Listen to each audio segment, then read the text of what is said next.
Clean your room. What's being chastised? Is it the disposition to critique, blame, and find fault in the world? To justify one's own mess, and not sorting it by the mess of the world? And what's hoping to be galvanized? Perhaps the recognition that your mess is part of the mess, or is the mess. You aren't in traffic, you are traffic. And so the suggestion, or order, if you're kinky like that, is to clean your room, sort your mess. Recognizable tropes for sure. Why? To what end? To save the world. Ah, what a completely and truly crazy announcement. What utter scale and grandiosity. The state of the world was to save the world. This megalomaniac mass hallucination. To think in global terms, to think in universals, as if they apply to the world we live in. Truly strange. Is the world a mess, or is my room a mess? This capacity to universalize, to think in universal categories, powered by increasing global techno-digital capacity to enact our global delusions at global scale with global consequence.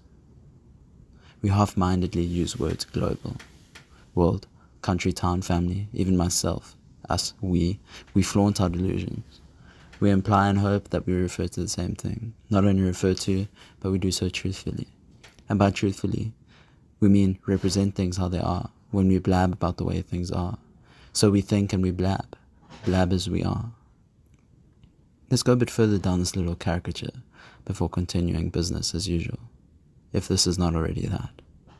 I mean, can we talk about the economic and political state of the world right now? What is in the hubris and humor that we detect there exactly? Our cognition is culturally hijacked to think we are capable of thinking at a scale that we're not capable of thinking at individually. Megalomania.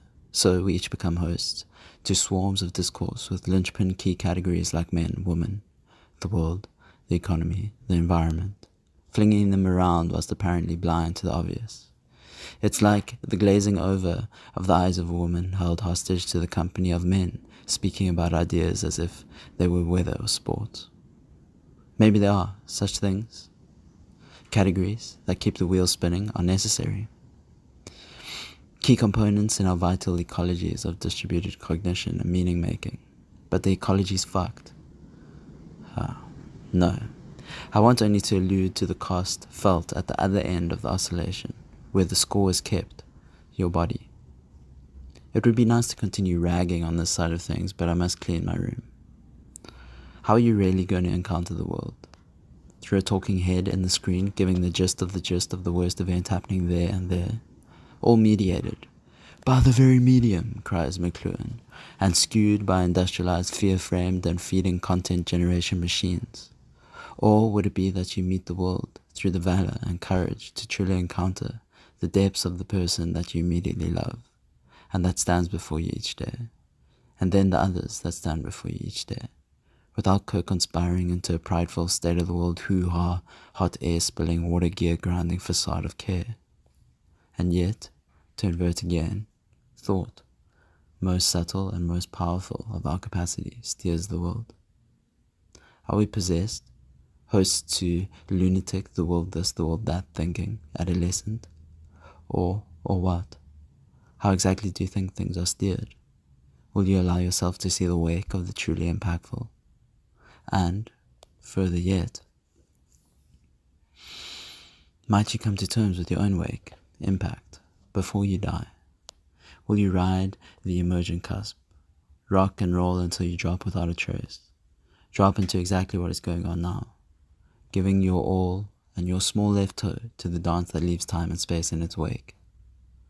Whoa, where and when is this prating?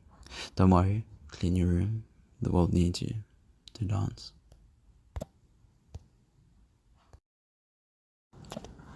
Clean your room. What's being